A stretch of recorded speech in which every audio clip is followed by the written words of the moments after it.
You offer a pathway to success, not just for you, but for all of the people that are with you. We want to win it together. You have to win it together. You Yeah. can't be the person that's on the top of the food chain and have everybody else starving. Like, you have to make sure that they can see a future for themselves being with you.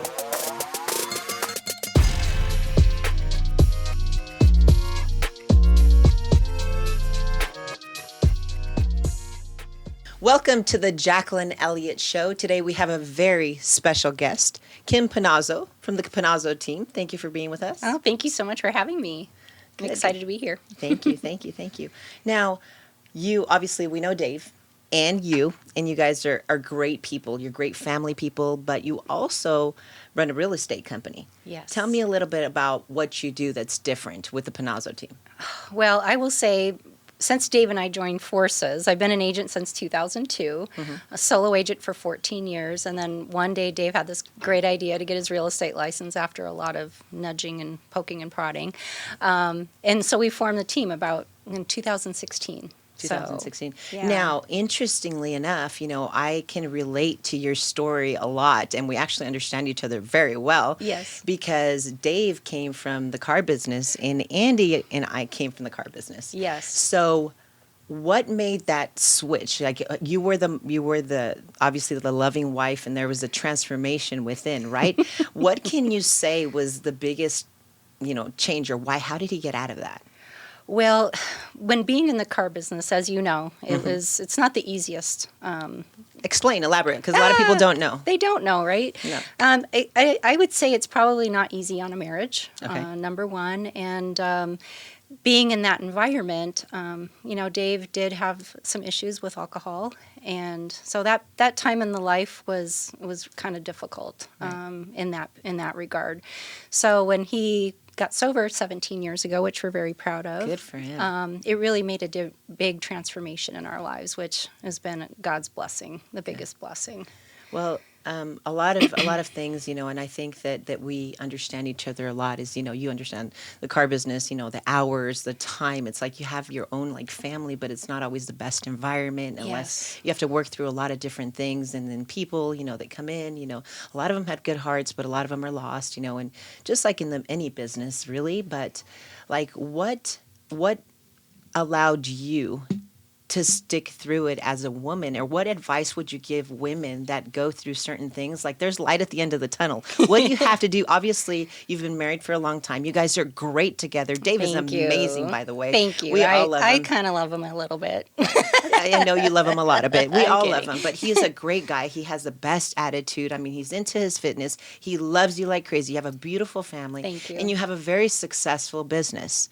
Like, what kind of things did you feel that you can tell people that are maybe going through those struggles that maybe give them some hope, or maybe some tips on what you did to keep it going? Yeah. Well, I would say the biggest thing going through 33 years of marriage is that there are ups and downs, right? And it's how you deal with those. Right. And I would say number one is my faith. Right. I always have had a very strong faith that, you marry for a reason, and you work through those issues that you're having.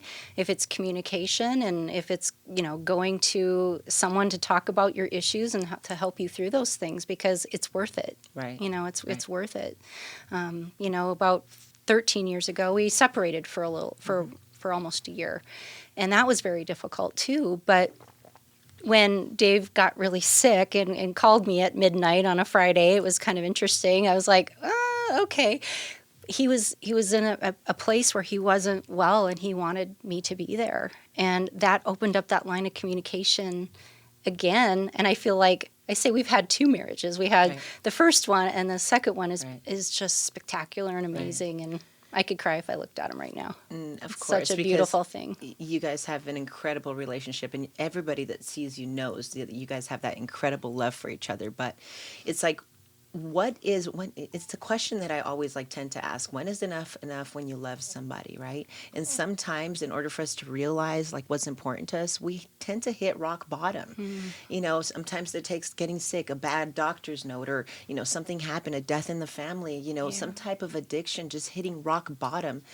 So what are the things that you think that he had to learn in order to like value that? Or what is it that you, because we talk about like you can either like nitpick at your spouse or tell him, even though your heart is in it and everything and you want him to do good, like how come sometimes it takes an outside source to get them to wake up, or a doctor's note, or something happening for them to learn? Yeah. I think sometimes you just have to go through those things. You know what I mean? I think that's the path that you're being led on, and things happen when they happen, Alcoholism, that was, a long ride, a long road with that. And one day it was just, that was a day that I'll never forget. It was a beautiful day.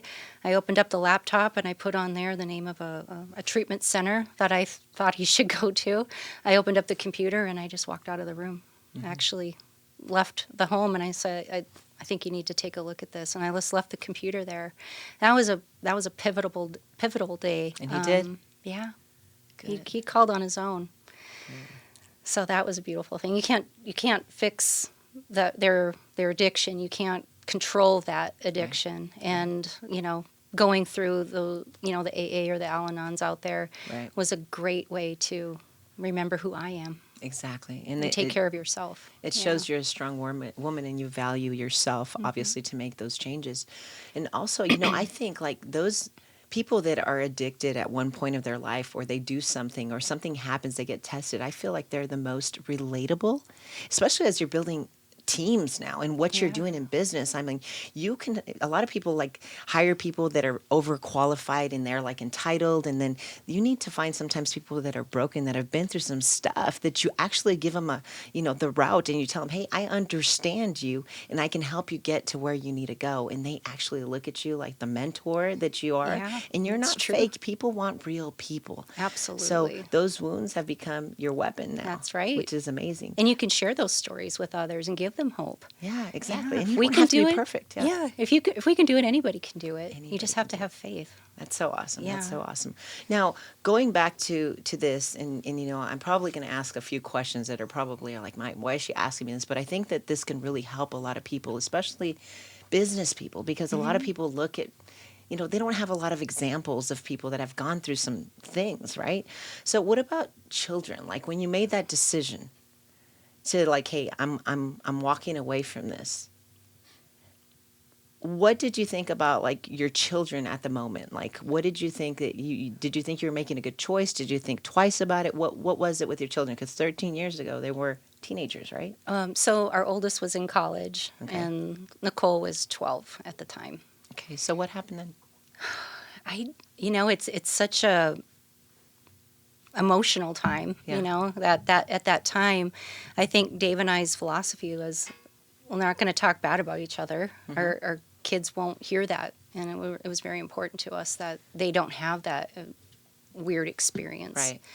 And then having the time that you have with the kids, and that it was an awkward time, So and I'm were the grateful kids it didn't last long. Right. No, it's good. Yeah.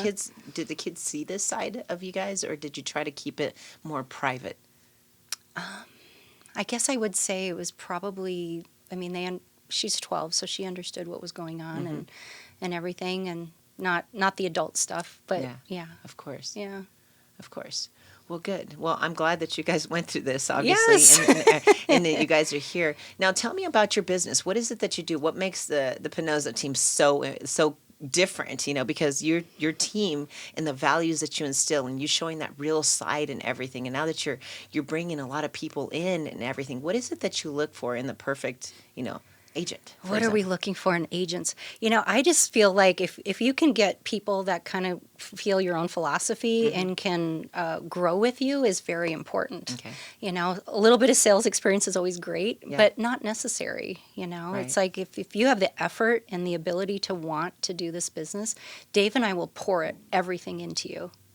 If you don't want it, then those are the people that, are like, oh, well, I can make this training, but I can't make that one. If there's always an excuse, then we know that's probably not a right fit. Right. But anyone that we bring on the team, they know we're going to give you 100%, and we're going to keep you accountable too. Right. You know, How do you do accountability is a that? big thing. How do you do that? Because a lot of people say, like, hey, accountability, they need it, but they don't really want it, and it makes it really hard in a lot of places. So how do you keep your people engaged, and how do you keep them? How are you accountable in that sense? So on our team, we have just a couple things that are required every week. Mm-hmm. We have a 10 a.m. meeting on Monday. Mm-hmm. We want everybody to come. Yeah. And that's where you're going to hear the wins and get excited for your week, right? Right. Just pump everybody up, get really excited. Everybody's going to tell us how they put stuff under contract, which everybody always gets excited about. Of course, they want to talk about the wins. They do, That's great. and that's important, Yeah. right? And then on Thursdays we have our training, which that's from noon to 1:30 every Thursday, and we're going to talk about what's relevant in the market today, like what is going on in the real estate business that we can help polish your skill in regards to that, so that you can go out there and help clients convert, close, do that. Good. Yeah. So how involved, like, I know you're a couple, so how do you really work together as a couple in that business? Because obviously Dave was in the car business and Yes. you were in real estate. So you basically brought him into that world, and now you've become this powerhouse. How do you work together, or how do you separate, and what are your roles really at work? Well, when Dave first came on the team, when we joined forces and built the team, my first thing with him was like, you got to slow your roll, dude. Okay, what's that mean? What's that mean? When you come from the car business, it's Yeah. like they can't leave the lot, right? Mm-hmm. And I'm like, Dave, There's no be-backs. buyers don't walk away. Yeah. You build rapport and you connect with them, and you go on this journey together to find the house. It's not close them at the table. There's scaring people away. Yeah. So that was the biggest thing. It was You kind gotta of slow down the sale. Got to slow the roll, dude. Yeah, that's awesome. I love that. So then when he came on, did you guys struggle in making those roles like align? You had to train him, obviously. He had to listen to you. You became like the one that was kind of in charge in that sense, right? Because you were mentoring him at the time. Well, so I have to go back. Okay, I have let's to go go back. back. I got to go back Okay. because Dave taught me how to sell. Okay. I give him all the credit in the world. Okay. How did Because he teach you? I came from, out of my, military right out of high school. Okay. And then I was an accountant for 10 years. Okay. I didn't have sales skills. Okay. But Dave would listen to me on the phone with a client, and he'd be like, shh, say this. And I'm like, how do I do all this? But I would do it, and it would work. I'm like, ooh, I want more. Right. And I would do that, and it would work. So he would always, critique me and help me in that regard. So I will say he taught me how to sell. Right. I just taught him how to do it in real estate versus the car business. Okay. Got it. Really Got it. slowing it down and not feeling like you're going to lose people. Right. Exactly. Yeah, that fear of loss. I totally get it. Yeah, because Because people. they leave the lot, they're going somewhere else. Exactly. Well, you have that sleazy car business mentality, and I say that I came from the car business as well, and you have to learn that. The first thing people do is like they don't like you.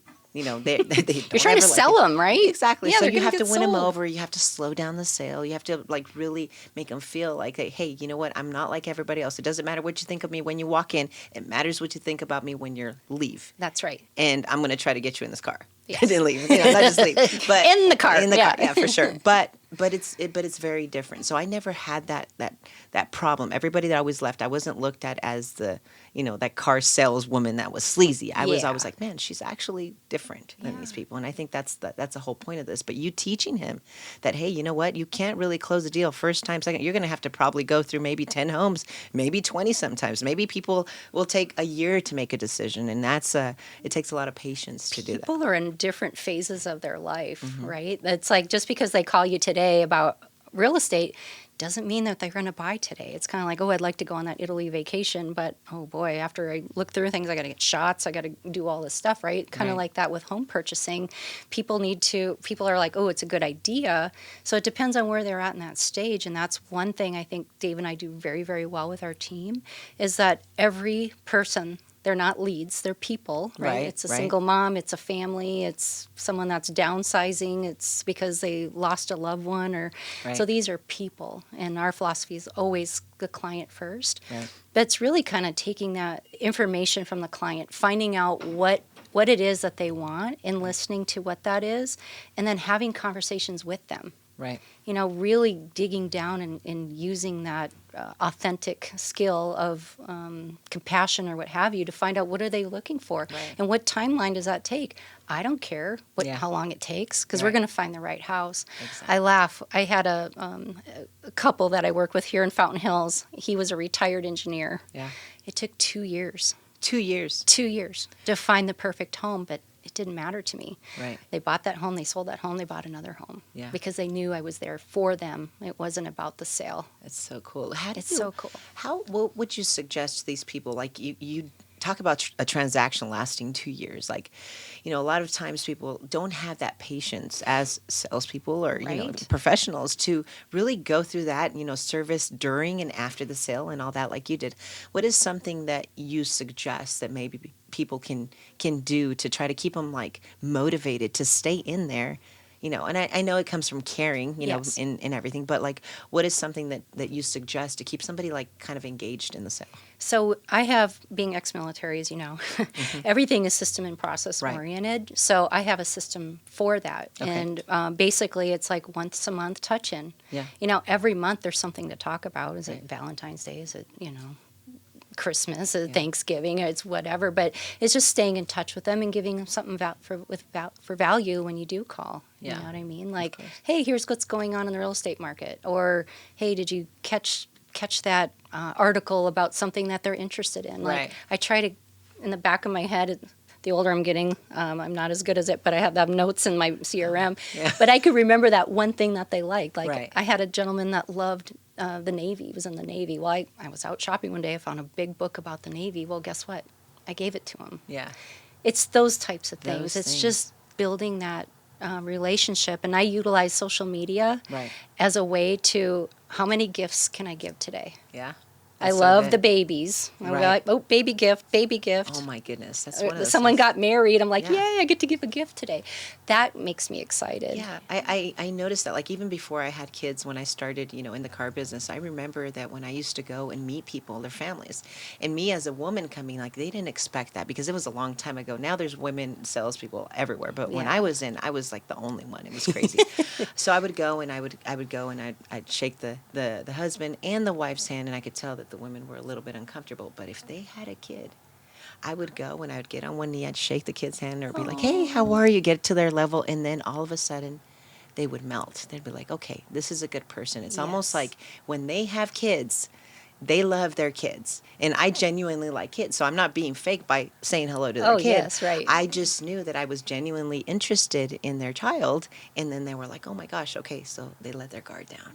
It's really cool how that is. But you found something, obviously, that your client loves, and you know how to get them, obviously with their heart. But you Yeah. genuinely care. You have to Oh, care you because they do. can read right through you. Because no one's going to do that Exactly. otherwise, right? If they didn't care, you wouldn't do it. Yeah. But those are just the little things that I suggest to people if Mm-hmm. you want to keep that long-term relationship. And especially 2 years is a long time to wait. Thank goodness it's not all of it. Yeah. Every client that you're working with. But, ultimately, depending on what stage they're at, just meet them where they're at. Yeah, just plant seeds along the way. And And then just some stay will in close touch. fast, some will close later, but you always have something working. Yeah, and then that's called a pipeline, right? So eventually everything works out the way it's supposed to, and you have a nice pipeline of business. It's very interesting because the more people that I speak to that are higher level, in business, they say the same thing, over. It's like, hey, I care. I care. I just want to do the right thing. I just want to serve.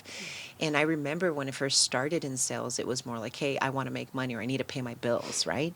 And later on, as I started making money, you start finding significance and really loving what you do. You really start caring like about the people, and it doesn't matter. And then you make more money than you know what to do with, really, true. because you're just serving and you're just living. It becomes a way of life, and it's just really awesome. It's so true. So working with Dave, your husband, Yes. what kind of obstacles or what kind of things have you come across in that separation? Because that's a big question that a lot of people ask me. Hey, how do you work with your husband all the time? Like, how do you separate business and family? And then how do you make it not combat with each other? So when Dave and I first started, we formed the team. We hired a coach. We used a system called Workman Systems, and they basically took all of our strengths and weaknesses, and you're in charge of this, and I'm in charge of that. So we're both in charge. Okay. Kind of works great. Okay. And then we just kind of meet in the middle. You know, when if we have like concerns about something or questions about something, we go that route. After these years, we've had a business coach as well that we work with that helps us with growing our business. Okay. But Dave and I definitely separate roles, and Okay. we just ebb and flow when we meet each other, and it's asking questions. I know that sounds really easy and simple, but It's it not. really just is that, Yeah. you know. Well, what are you, if you don't mind sharing, what are some of the roles that you are good at, and what are some of the roles that he is? Well, you know Dave, right? He Yeah. is He's all over the place. outspoken. Just kidding. That's great. He's He's amazing. He's a lot, right? But he's that guy. He's that Yeah. out front guy. And that's authentic. Yeah. Like what you see is what is at home. Which is It's great, like it's yeah. constant, Yeah. and I love it. And that's I think what keeps everything interesting and exciting as well. And then my side of the fence, so sales training. I would say more sales training and recruiting. Dave is in charge of that. Runs the Monday meeting, the Thursday training. You need that energy. Yeah, Yeah. yeah. I'm the one that's the Structure? dot the I's, cross the T's, help all the agents with contracts and negotiations with contracts, you know, purchase contracts, counter offers, inspection period negotiations. Yeah, you make sure that all the All legalities the and all paperwork, the, yeah. yes. So That's that's awesome. more my side of the fence. Yeah, Yeah. that's interesting because, and I think in a lot of businesses it's the same way. Like Andy and I, we both come from sales, so I naturally like the sales side. And then when you start a business, you realize that, hey, there's somebody that is going to be like the one that's going to handle some of that, but you need to, you were at a couples mastermind, right? Yes. So I saw there's a kite, and then there's a kite, Yes. the one that holds a string to the kite, right? Yes. Who's the controller of the kite? So the one that controls it is not as beautiful in the sense that you don't get to see all the stuff that gets done, but that's all the behind the scene things that are important. Right.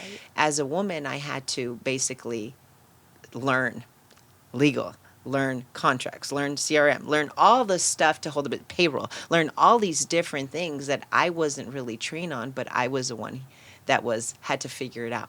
So he can maintain that creativity and go and do his Yes. thing. So in your sense, you do a lot of the same. But now with the clients and the way that you have, you're leading your team. Now, when are you selling as well? Yes. So do you handle your clients together or separately? So we handle our clients together, Okay. and then we also have a team Okay. of agents underneath of us. Right. So if there's a particular client that comes through that if is a good fit with one of our agent partners, then I'll partner with them. So how it works on our side is with all the experience, all the listings go underneath me. All the buyers' contracts go either under the agent partner or myself. So we're both on all the contracts, Okay. and I follow them through. Good. Yeah. Good. So Dave doesn't do much of the selling piece as much as he's managing the business And training. and recruiting and training. And we're excited about the platform that we're on with you as well. So that's Good. going to launch soon. Good. Tell me about the platform. What is it that you have on the platform? I know that there's training with Andy. There's some training that I have with it that's on there, and then obviously you have all this stuff having to do with real estate with you guys. Tell us a little bit about what that entails. So on our training platform, it's predominantly just real estate training, how to really help agents understand what it looks like when you're going through all these different levels of a real estate career.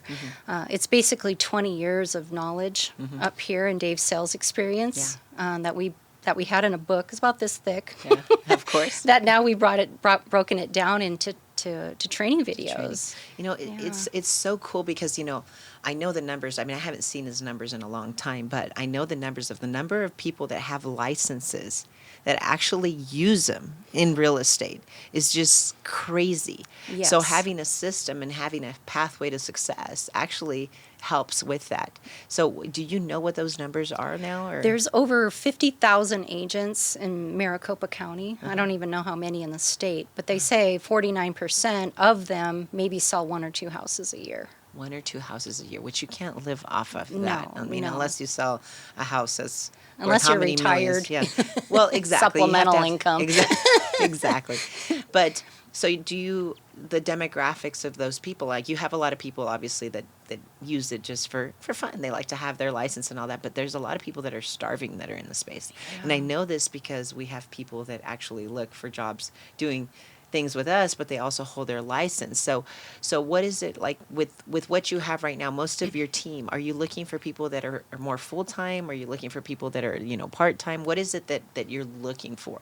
I would love for whomever is interested in a real estate career to contact us. And really, what is it that you're looking for in real estate? Is this a passion that you've had a long time and you're now supplementing your income until you can get rid of that job? Yeah, exactly. And do it full time. So we're open to talking to people. Good. Of course, people that want to do it full time, I feel put forth maybe a little more effort with it too. But we're open. We're open to people that are open-minded and have effort and want to go to that next level and sell real estate and Good. help people. Good. Good. Ultimately, it's People what it. help people. Yeah. Now, why don't you share with me? Because we talk about like leadership, and I know you guys are amazing leaderships. Now, what are some of the core values that you have in your company?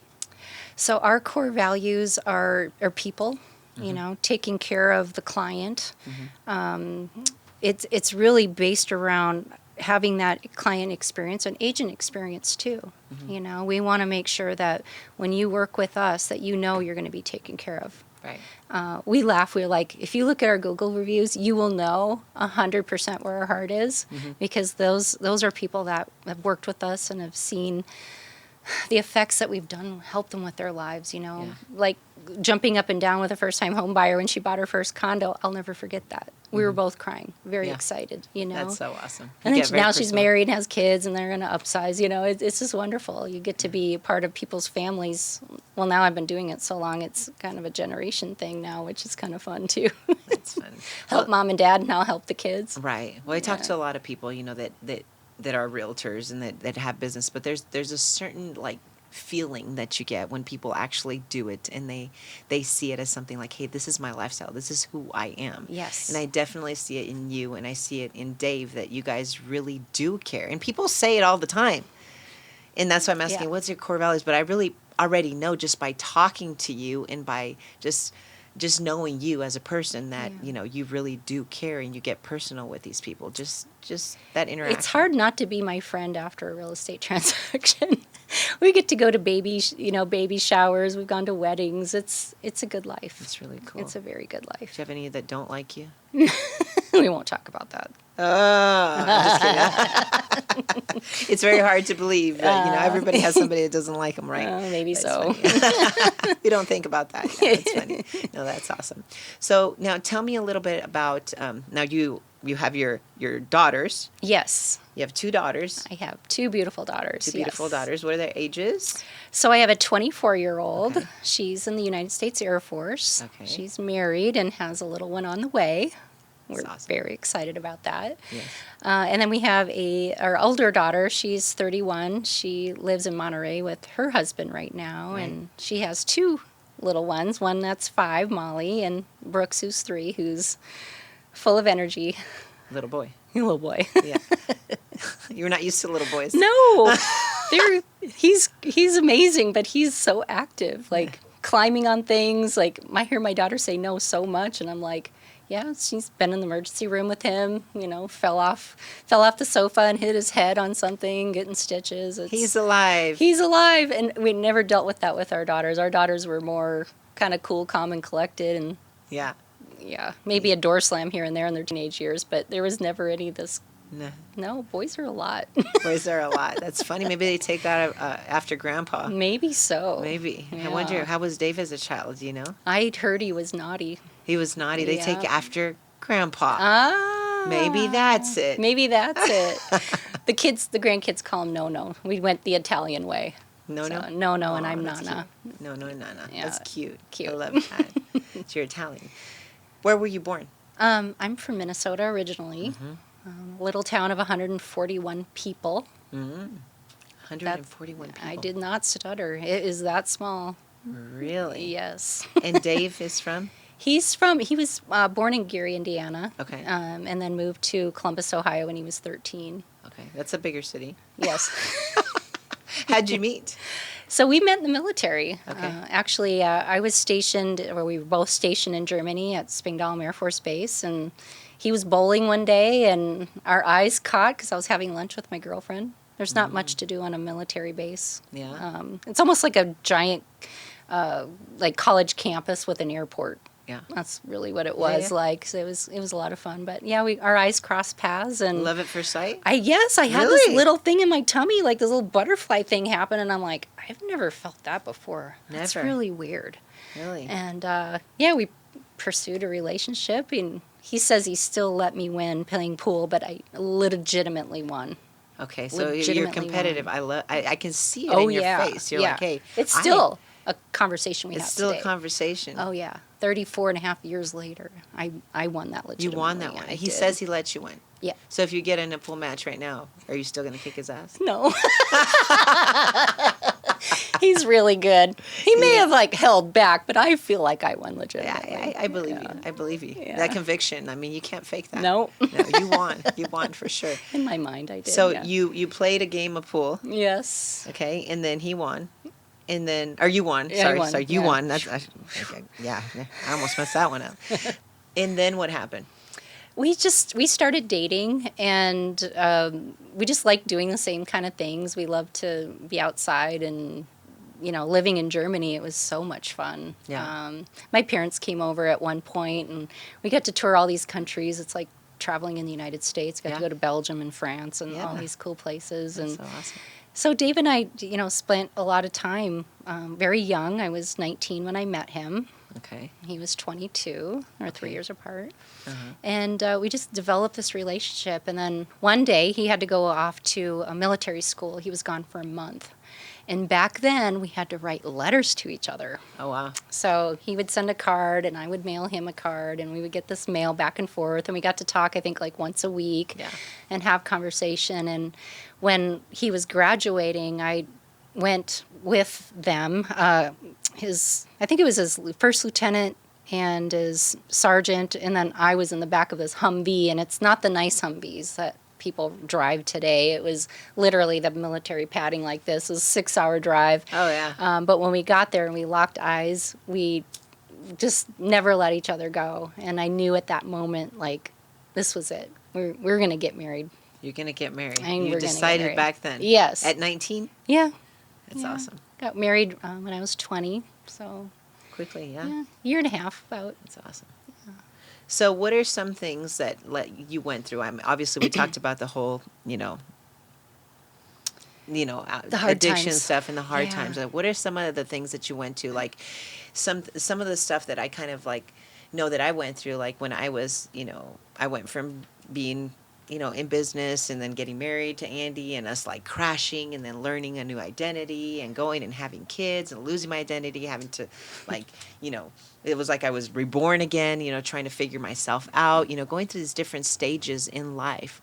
Now, you've been in real estate for a long time. How do you feel like you've adapted to those changes from being, a mom to being married to then having your children and then being where you are now? How has that affected you? When your kids like left the house, like how did you Oh. feel that? Well, Dave and I were depressed for 4 months. Like, I missed so much when Nicole would open up the refrigerator, full of food, by the way, saying, "We don't have any food." Yeah. Or I missed every time she'd open up the door to the garage, that ding. Mm-hmm. It's the weirdest thing, but those are the two things we miss the most. Isn't that the And it craziest took thing? like 4 months or more just to kind of get used to life without being responsible for someone else. Did you feel like you had to like learn yourself again? Like understand what was important to you as a person? Well, raising kids as long as we have, there's 8 years between Courtney and Nicole. I would say there's been a lot of transitions over the last Right. 30 years. It's a lot. Loaded question. But I would say growing all the time through every phase of life, for sure. Yeah. Being that first time mom, like, I didn't know what I was doing. Yeah. I didn't have, we were in the military at the Yeah. time, so I didn't have my mom next door. Yeah. I had my mom in the same state. Yeah. It was always a phone call or what have you. So we never really raised our kids where our family was. We've always been kind of on our own island, which you can relate to as well. Yes, Yeah. you had to learn to, it's you two against the world, and we had to come up with some rules to fighting, and because you fight, and whoever says they don't fight, they're full of shit. That's we right, talk that's about right. that, and it's all about how you value each other, Yeah. we respect each other, and then, go from there. So That's do you a- and Andy have a safety word when you're fighting? Is there a word that just gets said and then everything stops? and didn't tell me about that. No. Oh, No, so we have a time limit. you have a time limit. That's Oh, different. Yeah, okay. we have a time Yeah, limit. It's a okay. 5-minute thing. If it goes too long, we're like, okay, it's over. Okay.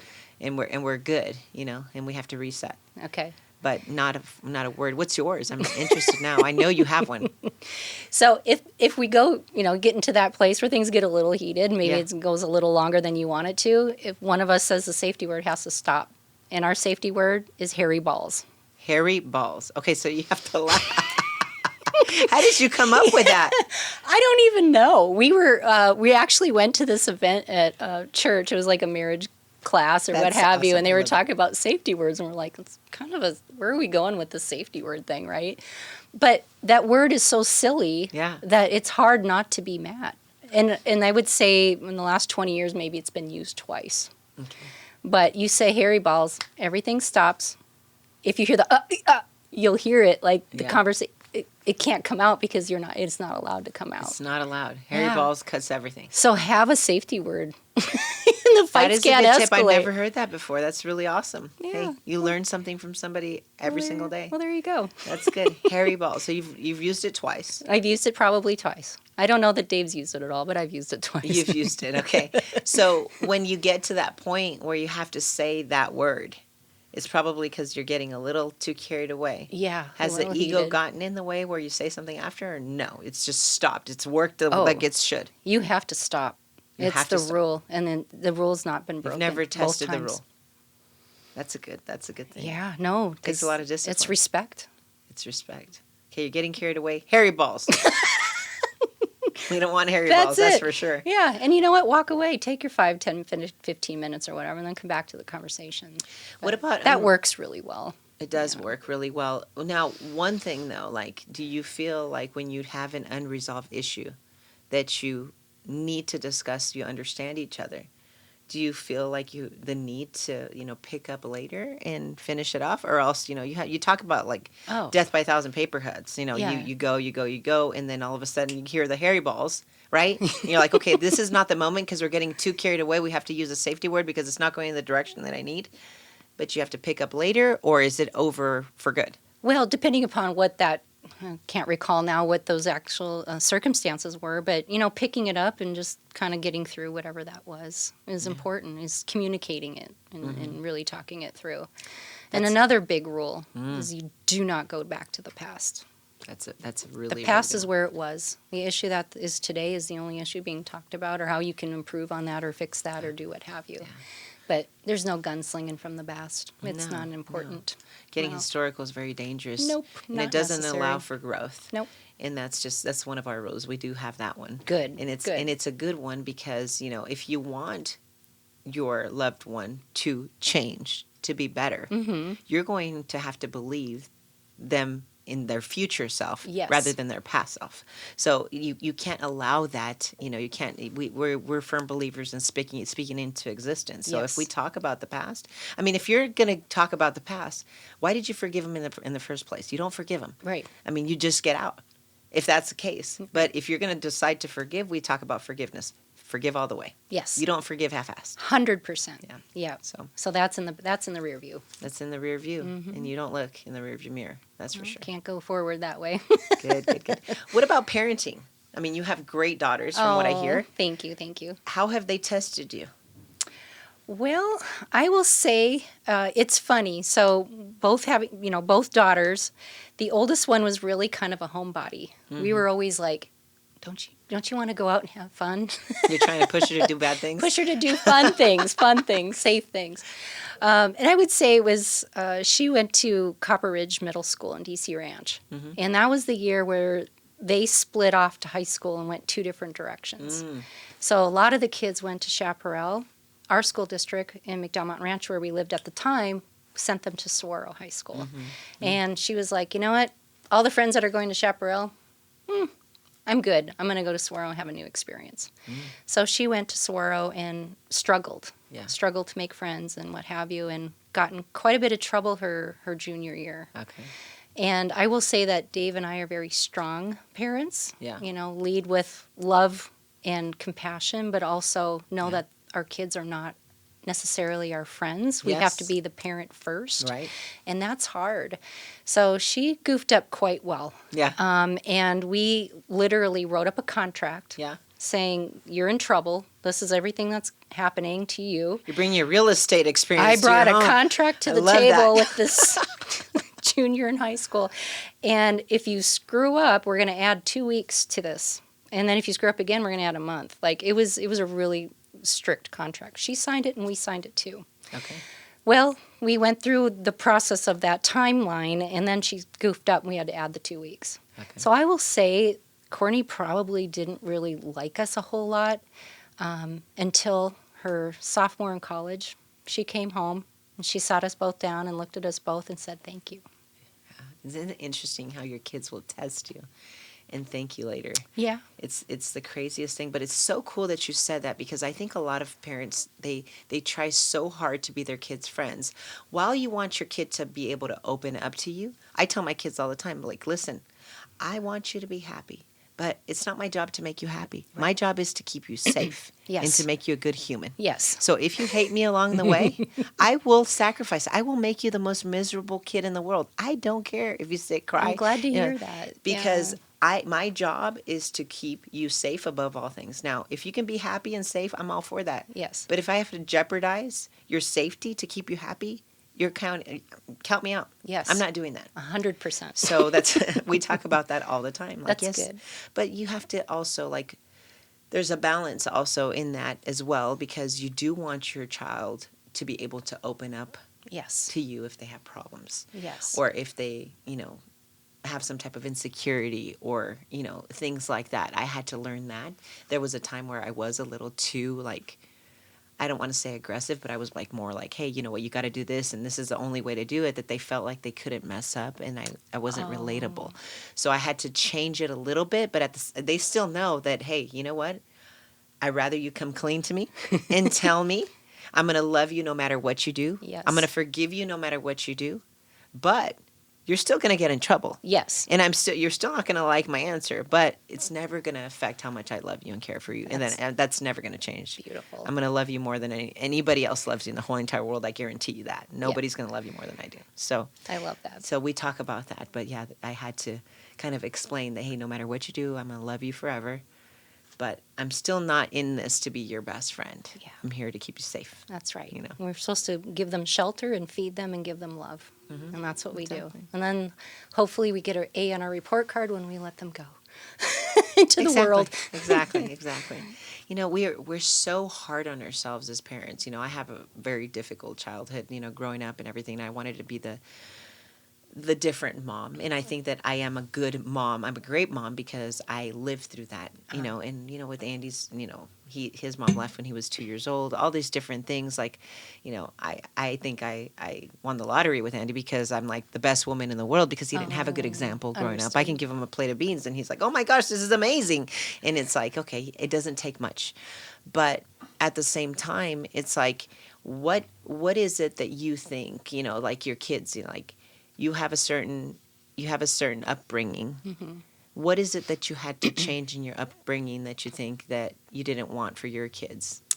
Well, I will say I was raised by a retired Army sergeant who was very, very strict. Okay. And didn't realize it until after his passing that he was raised by an alcoholic.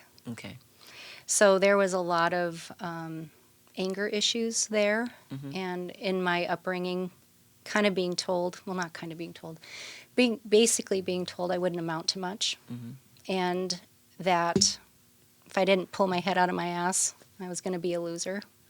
So I was raised with negative reinforcement as a kid. Mm-hmm. And that was very, very difficult. Okay. Very, very difficult. And growing up with that, and it's fared me well in business. Like, I'm always like clients first, what have you. But in my marriage, it really wasn't that helpful, right? Because I wasn't standing up for myself and what have you. So when Dave and I separated, which I shared before, it was a really amazing moment, even though it was very difficult, Right. is when I found myself again. It was beautiful, going through that process of who am I, I went and jumped out of an airplane. on my 42nd birthday because I'm like, I want to be free of fear. That's so awesome. So I That's took so my crazy. oldest daughter and we jumped out, and then she jumped out first. I'm like, oh, what did I do? She better land or Dave's going to kill me. That's hilarious. That's so cool that you said that, because one of the most pivotal moments in our marriage, I can say, was because I made a change and I started loving myself and valuing myself. See, as women, we tend to serve and give so much to try to please everybody else, to make sure our kids, have their Everybody's clothes taken care of. Everybody's taken care of, and God gives us with the serving heart. But at the same time, it's like a lot of the stuff that we do, it's not that they don't care, but it doesn't matter as much to them as it is to you to make everything perfect. You become this perfectionist, and you quit enjoying it, and you forget who you are. So you had to remember, and you had to rediscover who you were in order to become a good wife to Dave, or even be a good mom to your kids. Right.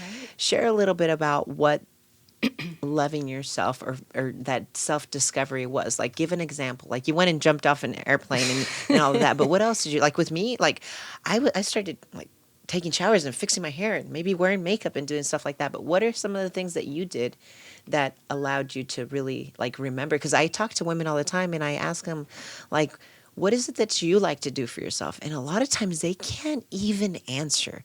They're like, well, I've been taking care of my kids so long. I've been taking care of my husband so long. I've been doing stuff for everybody so long that they don't even know who they are anymore or where to even start. Right. Especially as a business owner too, I'm running a real estate, in real estate at the time. I was a solo agent, and raising kids, and had a husband in the car business who was, he worked a lot, so I would say that time is almost kind of a blur anymore, but it was hard. I do remember that. The nice thing on this second half of the marriage, the second marriage I call it, and the beautiful part is Dave loves to do some of those things. Right. Like, he loves to cook and take care of me, which is awesome. So I feel like it's definitely a beautiful thing. So you both had a total recreation in who you were. Yeah, You were born and the new Dave was born. And you created something beautiful, absolutely. which is awesome. Beyond happy.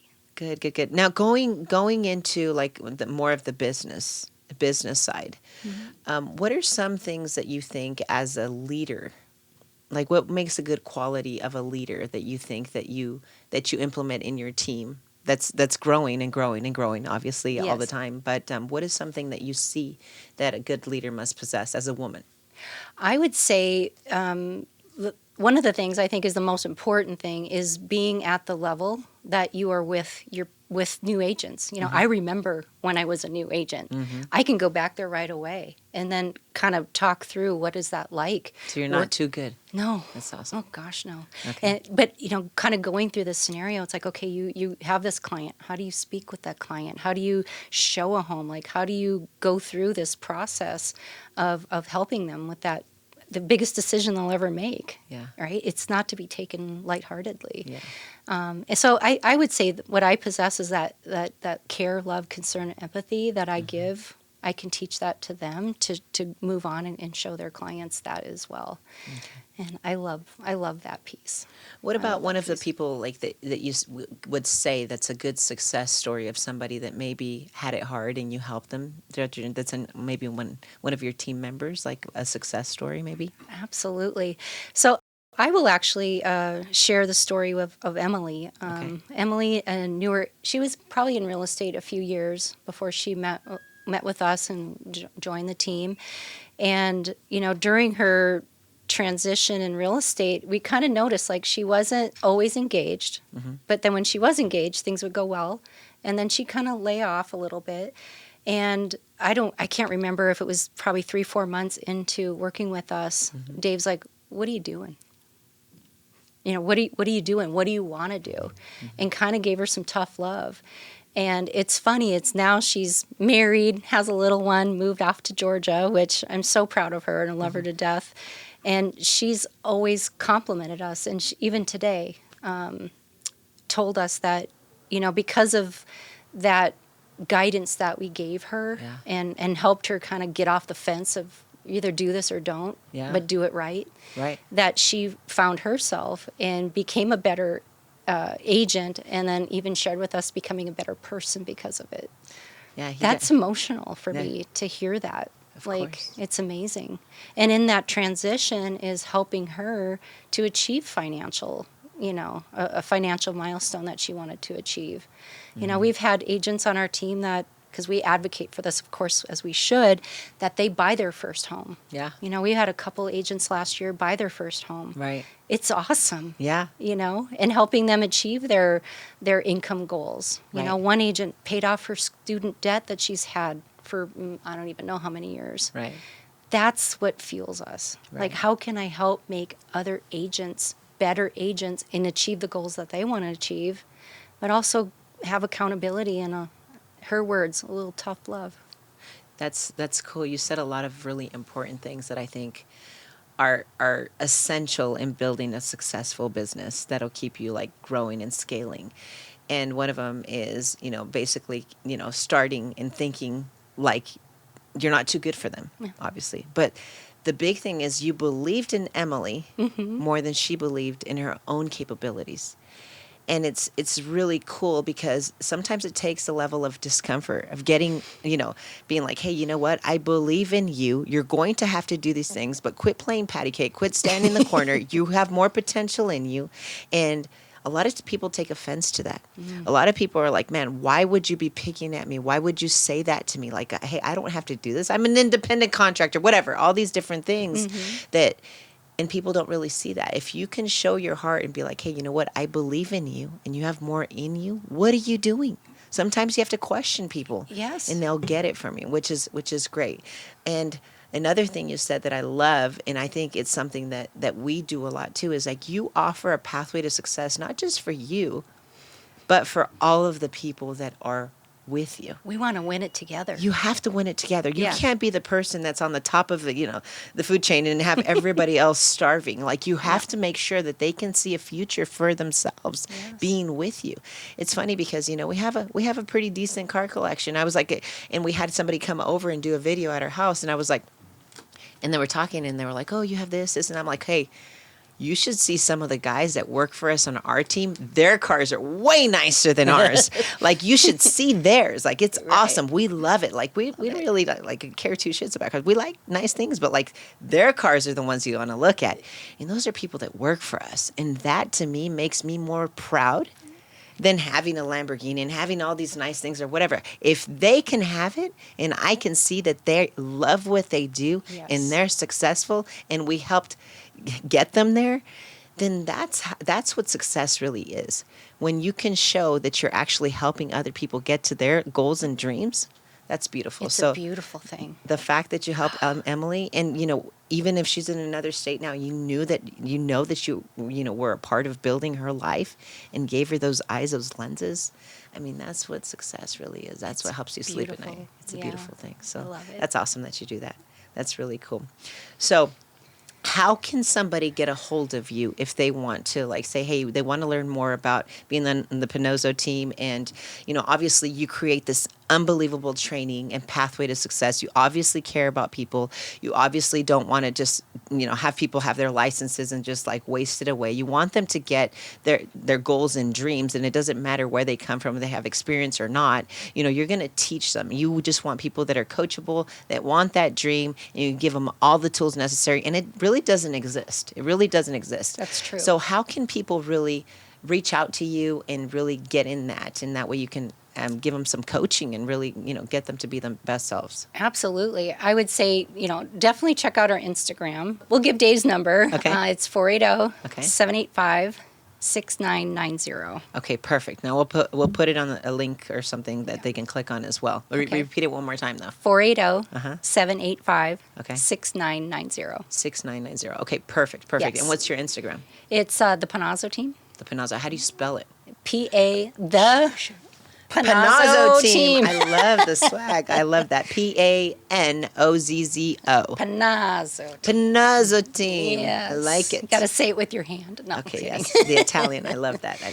Yep. Very good. Okay, so what is one other life advice that you can give us that has given Kim the success that she has right now? What is one thing that you would say, hey, you know what?